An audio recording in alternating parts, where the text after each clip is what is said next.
السلام عليكم ورحمة الله وبركاته. السلام عليكم ورحمة الله وبركاته.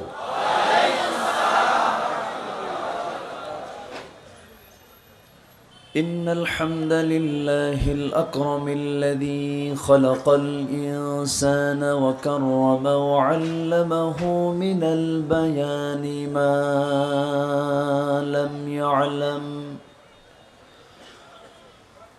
فسبحان الذي لا يحصى امتنانه باللسان ولا بالقلم.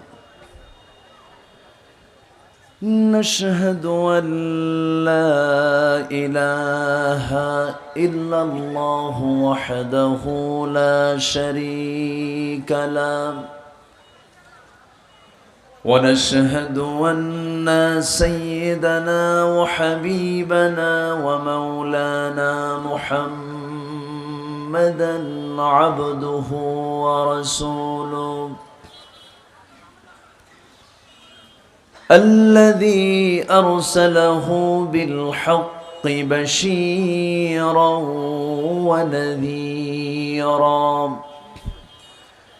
وداعيا إلى الله بإذنه وسراجا وقمرا منيرا. فقد قال الله تعالى في كلامه المجيد وفرقانه الحميد: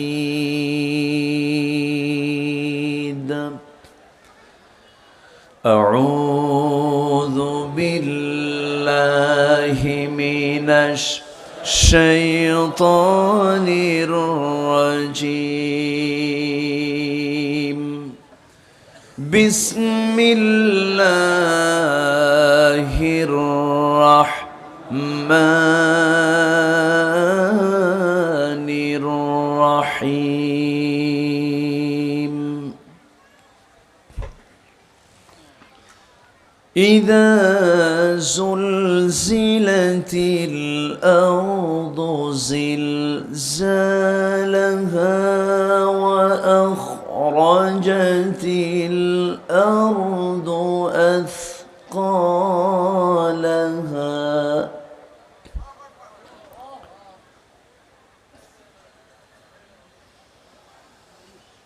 وقال الإنسان ما لها يومئذ تحدث أخبارها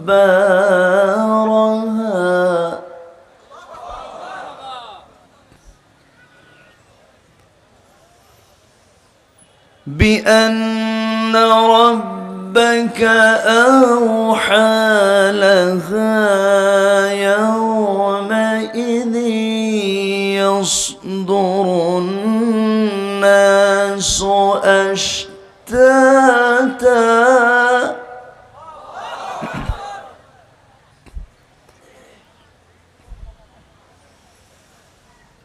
يومئذ يصدر الناس أشتاتا ليروا أعمالهم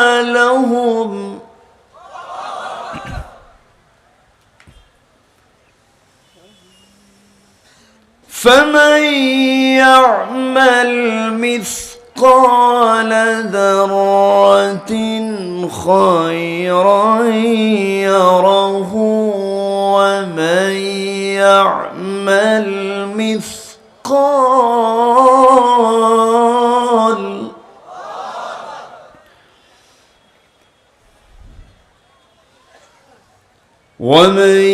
يعمل مثقال ذرة شرا يره.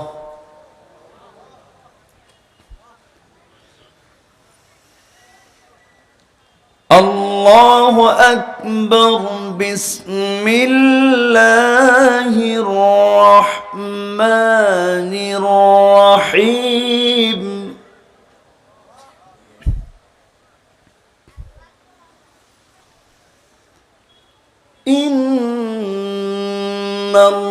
الله وملائكته يصلون على النبي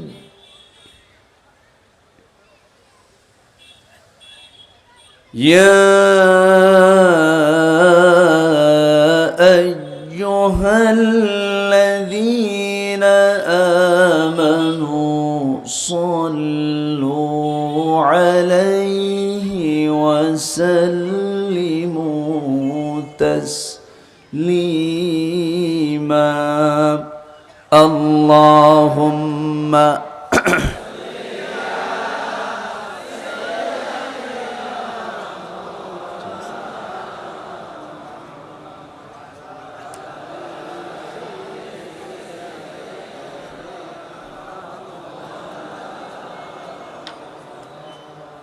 একটু মহব্বত দিয়ে নবীর প্রেমে মাতোয়ারা হয়ে জবান খুলে উচ্চ আওয়াজে সবাই বলুন আল্লাহুম্মা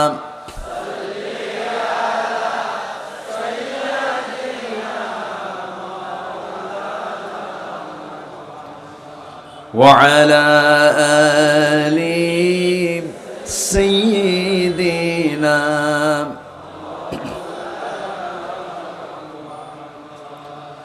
মুহাম্মদ একটি নামে এত প্রেমের ঢল মুহাম্মদ একটি নামে এত প্রেমের ঢল জগৎ জুড়ে ভালোবাসা অবাক কোলাহল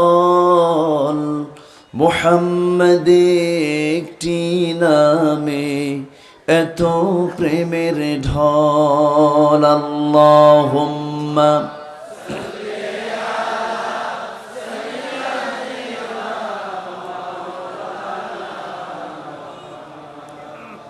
ওয়া আলা আলি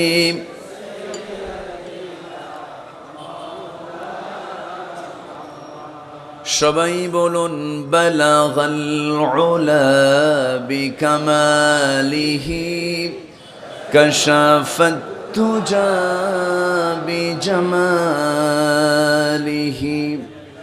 হাসনাত জামিউ খিসালিহি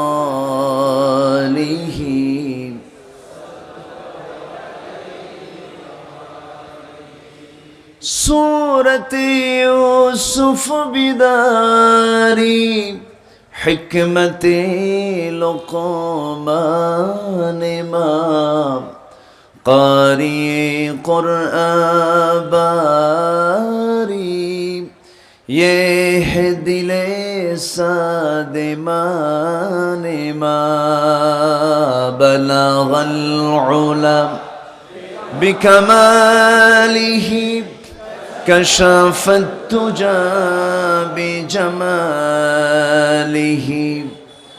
حسنت جميع خصاله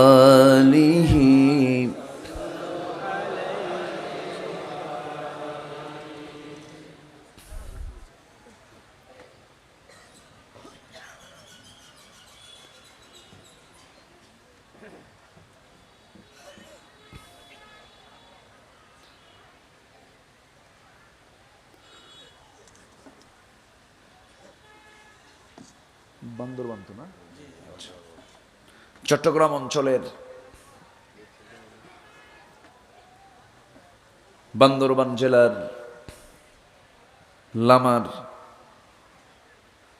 লামা উপজেলার অন্তর্গত শিল্পনগরী শিল্পাঞ্চল আজিজনগর যুব উন্নয়ন পরিষদ মাহফিল ইন্তেজামি কমিটি কর্তৃক আয়োজিত পঞ্চম বার্ষিকী তফসিরুল কোরআন মাহফিল 2021 মহৎ আয়োজনের সম্মানিত সুযোগ্য সভাপতি মুহতারাম মাওলানা হাফিজ মুফতি খুবাইব সাহেব, আজকের মাহফিলের সম্মানিত প্রধান অতিথি আজিজনগর ইউনিয়ন পরিষদের সম্মানিত সুযোগ্য চেয়ারম্যান মহোদয় জনাব জসিম উদ্দিন, আজকের এই মহৎ আয়োজনের বরেণ্য মেহমান, আমার পূর্বে কথা বলেছেন চুনতি হাকিমিয়া কামিল মাদ্রাসার অনারেবল শিক্ষক জনাব মাওলানা জিয়াউল করিম, উপস্থিত হাজরাত উলামায়ে কেরাম, ফদলা ইজাম, সুশীল সমাজ, জাতির শ্রেষ্ঠ সন্তান শিক্ষক মণ্ডলী, জাতির বিবেক সাংবাদিক বৃন্দ, প্রশাসনের দায়িত্ব নিয়োজিত কর্মকর্তাবৃন্দ,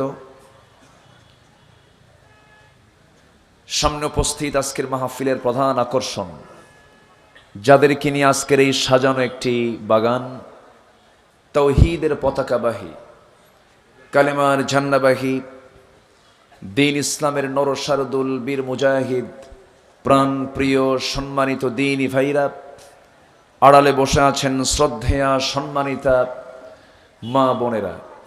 আলোচনার সূচনায় আনুষ্ঠানিকতার মধ্য দিয়ে আমার পক্ষ থেকে আবারও দিলখোলা সালাম, আসসালামু আলাইকুম ওয়া রাহমাতুল্লাহি তাআলা ওয়া বারাকাতুহু।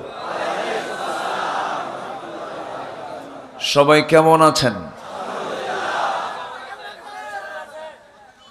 আমাকে উল্টা প্রশ্ন করলেন। ভালোবাসার চরম বহিঃপ্রকাশ এটা। আপনি ভালো আছেন, আমি কি খারাপ থাকবো নাকি? আল্লাহ আমাকেও ভালো রেখেছেন, আপনিও ভালো, আমিও ভালো। ভালো রাখার মালিক কে? বলি আলহামদুলিল্লাহ। চিৎকার মেরে বলছি আল্লাহুম্মা ইন্নী আসআলুকা আল হুদা ওয়াত তুকা ওয়াল আফাফা ওয়াল গিনা। সবাই বলি আল্লাহুম্মা লাকা আসলামতু ওয়া বিকা আমানতু ওয়া আলাইকা তাওয়াক্কালতু ওয়া ইলাইকা আনাবতু ওয়া বিকা খাসামতু। আমরা আল্লাহ তাআলার শুকর আদায় করে নিলাম। সম্মানিত হাজিরিন, আমরা মূল আলোচনার দিকে চলে যাচ্ছি, কারণ এক রাত তো ভূমিকায় বিষয়ে আমি কথা টানতে চাচ্ছি না। একদিন ব্যাপী তাফসীর মাহফিল, চেষ্টা করছি অতি অল্প সময়ের ভিতরে কিছু কথা জনগুরুত্বপূর্ণ, দ্বীনের জন্য, ইমানের জন্য, যেগুলো অতীব জরুরি, এমন জাতীয় কথা যেন আল্লাহ পাক আমার জবান থেকে বের করে দেন। জোরে বলি আল্লাহুম্মা আমিন। সম্মানিত হাজিরিন, আমি যে সূরাটি তেলাওয়াতের মধ্য দিয়ে আলোচনা শুরু করেছি, সূরার সঙ্গে যারা 5 ওয়াক্ত নামাজ পড়েন, জামাতে নামাজ পড়েন, সবারই সম্পর্ক আছে। খুবই কমন, খুবই পরিচিত একটি সূরা, সূরাতুল জিলজাল। মানে হলো কি জানেন? ভূমিকম্প। কি নাম? সূরার নাম কি? জিলজাল, যার বাংলা কি? ভূমিকম্প। মানে সব ভেঙ্গে চুরমার হয়ে যাওয়া। এই ভেঙ্গে চুরমার হবে এমন একটা দিন সবার সামনে আছে না নাই? আছে। সেই সূরার নাম আমার, সেই সূরাটা আজকে আমার কপালে পড়ছে। এখন এই সূরা থেকে আমি কিছু কথা বলি, জোরে বলি ইনশাআল্লাহ। সম্মানিত ভাইয়েরা, আমরা যে কালামটা নিয়ে বসেছি, কালামে রব্বানি, এই কালাম আমার রবের কালাম।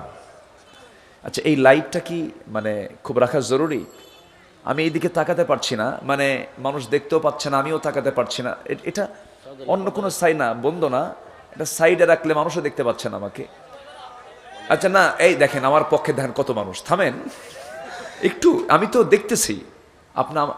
আচ্ছা, এখন এই লাইটটা থাকাও জরুরি, বুঝতে পারতেছি, কিন্তু লাইটটা অন্য কোথাও দেওয়া যায় না?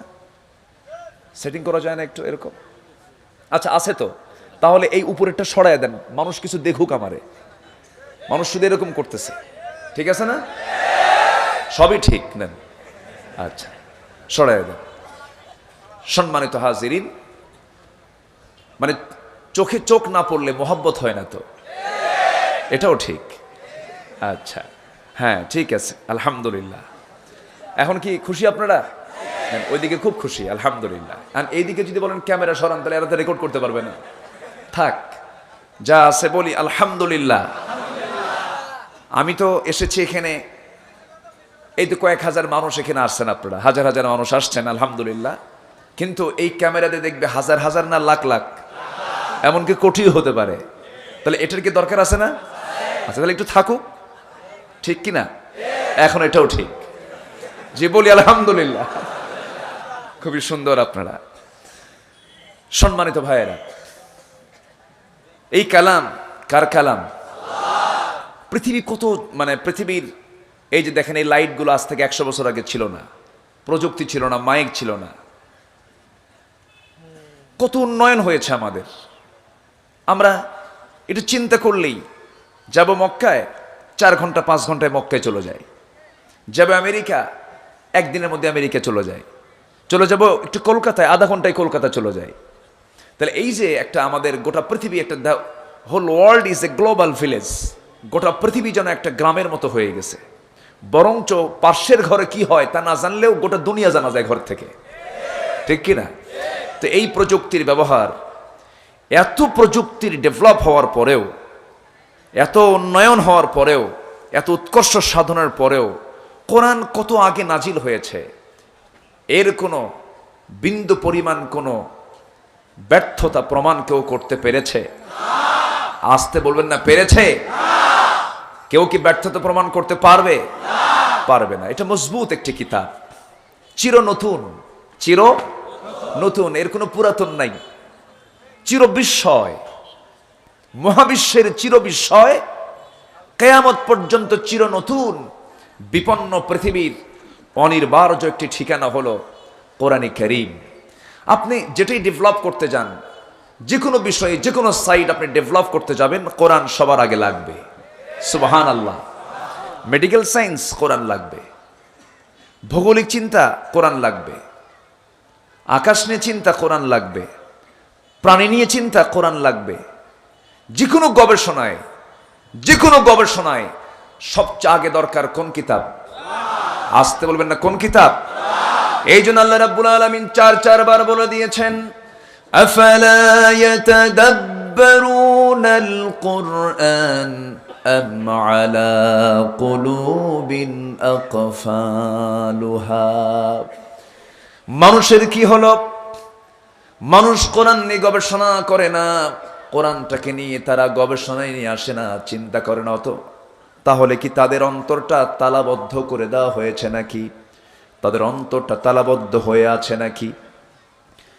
আল্লাহ রাব্বুল আলামিন বিভিন্ন জায়গায় বান্দাকে সরাসরি প্রশ্ন করে বলেছেন, আফালা তাকিলুন আফালা তুবসিরুন হাল ইয়াস্তাউিল্লাযীনা ইয়ালামুন ওয়াল্লাযীনা লা ইয়ালামুন।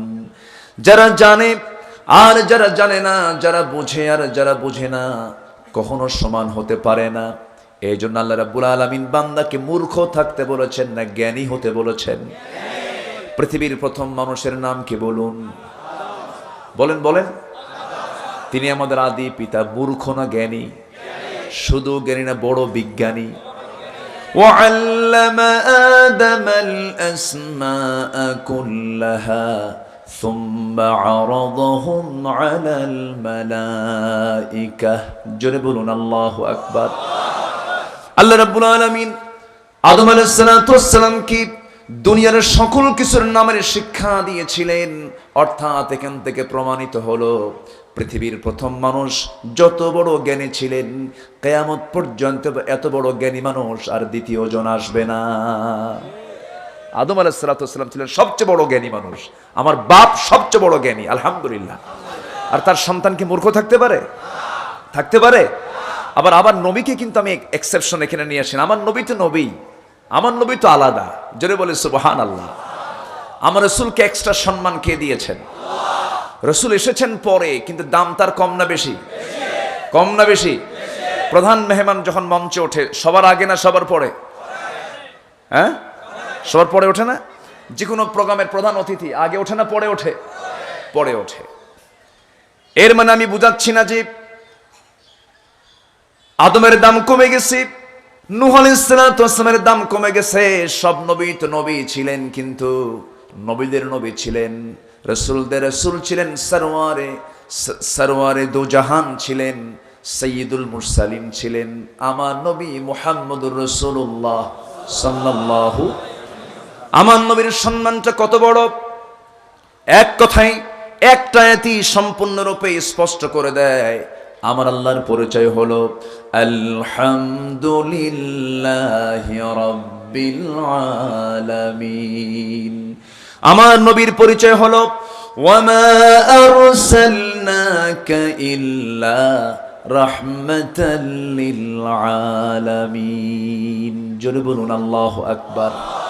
আমার আল্লাহ হলেন আলামিনের রব, গোটা বিশ্ব জগতের তিনি রব, 7টি জগতের তিনি রব, 7টি আসমান জমিনের মালিক কে? তার রব কে? আস্তে, তার রব কে? আল্লাহ। সে আল্লাহ বলছেন গোটা বিশ্ব জগতের রব আমি, আর গোটা বিশ্ব জগতের রহমত আমি কাউকে বানাই নাই, তিনি হচ্ছেন মুহাম্মদ সাল্লাল্লাহু আলাইহি ওয়াসাল্লাম। আমার নবী তো সেই নবী যে নবী জন্মের পরপরই আবু তালেব একদিন রাসূলকে নবুয়ত লাভের পরে বলে ফেললেন, মুহাম্মদ বিন আব্দুল্লাহ শোনো, আমি তোমার বাল্য স্মৃতি একটা চারণ, বাল্য জীবনের একটা স্মৃতিচারণ করতে চাই, মুহাম্মদ শুনবে নাকি? আমার নবীজি সেই সময় নবুয়ত পেয়েছিলেন। আমার নবীজি বললেন, চাচা কি বলবেন বলুন। ও মুহাম্মদ শোনো, তোমার যখন জন্ম হলো সেই সময় তোমার আব্বা নাই। আমার বাবা আব্দুল মুত্তালিব বেঁচে ছিলেন, 8টি বছর তিনি বেঁচে ছিলেন তুমি থাকা অবস্থায়। সেই সময় আমি তোমাকে নিজের চোখে দেখেছি।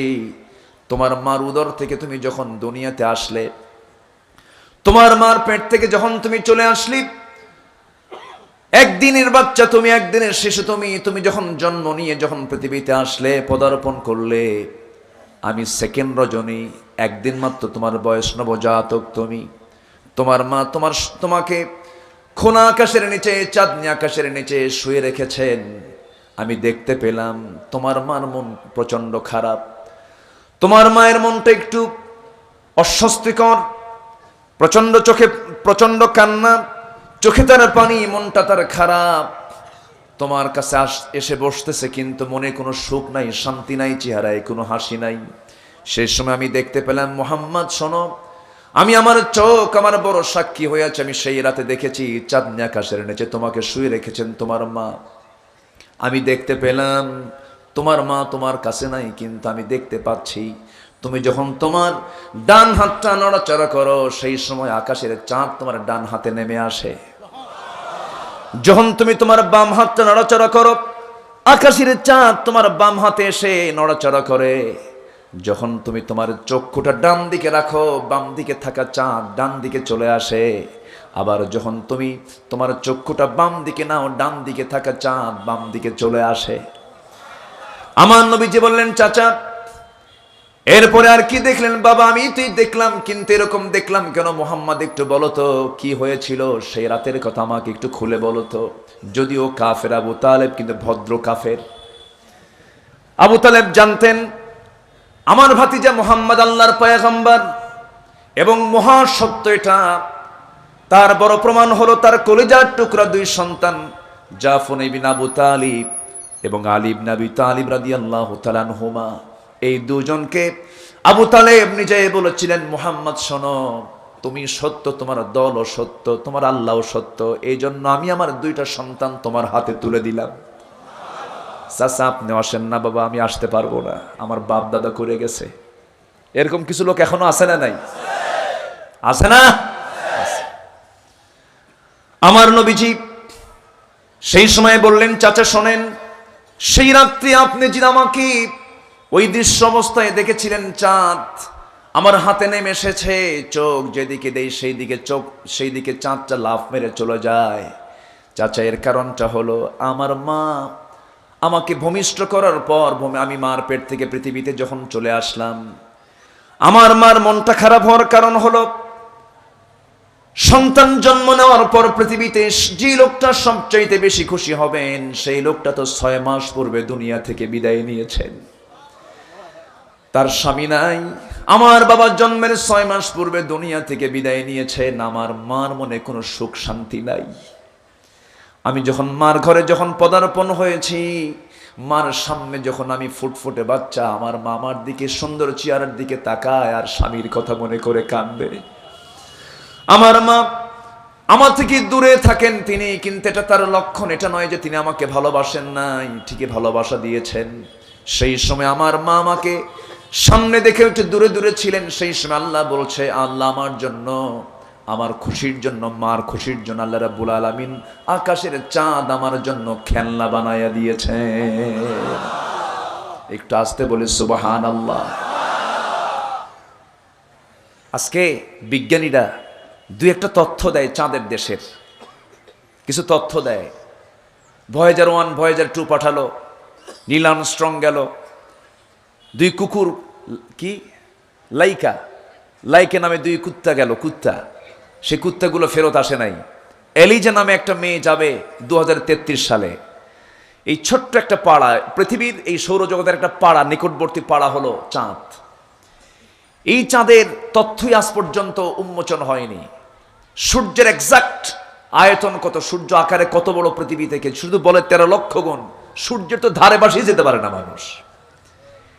সামান্য চন্দ্র আর মহাকাশ নিয়ে একটু হালকা চিন্তা করার জন্য আমরা Marconi, Faraday, James Watt, Copernicus, Einstein, Dalton, Galileo এদেরকে আমরা বড় বড় বিজ্ঞানী বলে খেতাব দিচ্ছি। অথচ আমার নবী কত বড় বিজ্ঞানী ছিলেন, গোটা বিশ্ব জগতের রহমতের নবী ছিলেন, যার সম্মান মর্যাদা আল্লাহ পাক কত বাড়িয়ে দিয়েছেন। চাঁদের দেশে যাওয়া লাগে না, চাঁদ নবীর হাতে এসে দোল খায়। জোরে বলি সুবহানাল্লাহ। সব নবীর কালেমা একরকম, আমার নবীর কালেমা ভিন্ন রকম। সকল নবীর কালেমার ভিতরে রাসূল শব্দ নাই, কোন নবীর কালেমার মধ্যে রাসূল শব্দ পাবেন না। আদম আলাইহিস সালাতু ওয়াস সালাম কে আল্লাহ রাব্বুল আলামিন যে কালিমা দিয়েছিলেন, লা ইলাহা ইল্লাল্লাহ আদামু সফিউল্লাহ, লা ইলাহা ইল্লাল্লাহ ইব্রাহিমু খলিলুল্লাহ, লা ইলাহা ইল্লাল্লাহ মুসা কালিমুল্লাহ, লা ইলাহা ইল্লাল্লাহ ঈসা রূহুল্লাহ। কোন নবীর কালেমার মধ্যে রাসূল আছে নাকি? আমার নবীর কালেমা হলো, সবাই জোর গলায় বলেন, লা ইলাহা ইল্লাল্লাহ মুহাম্মাদুর রাসূলুল্লাহ সাল্লাল্লাহু। সেই নবী হচ্ছেন আমার নবী, সে রাসূল হচ্ছেন আমার রাসূল, যাকে কোরআন দেওয়া হয়েছে। সবচেয়ে বড় নিয়ামত আমার রাসূলকে দেওয়া হয়েছে আমার আপনার জন্য। জোরে বলি সুবহানাল্লাহ। সেই আল্লাহর কালাম থেকে কিছু কথা বলতে চাচ্ছি, কষ্ট পাচ্ছেন নাকি আপনারা? সে আল্লাহর কালাম থেকে কিছু কথা বলতে চাই। আল্লাহ রাব্বুল আলামিন এই সূরাটা রাসূলকে মদিনায় উপহার দিয়েছেন। যদিও মক্কি সূরার সঙ্গে কিছু মিল পাওয়া যায়, কিন্তু এটা মক্কি সূরা না, এটা মাদানী সূরা। অধিকাংশের মতে এটা মাদানী সূরা। আল্লাহ রাব্বুল আলামিন ম্যাক্সিমাম আমপারার 30তম পারার সূরাগুলো মক্কায় নাজিল করে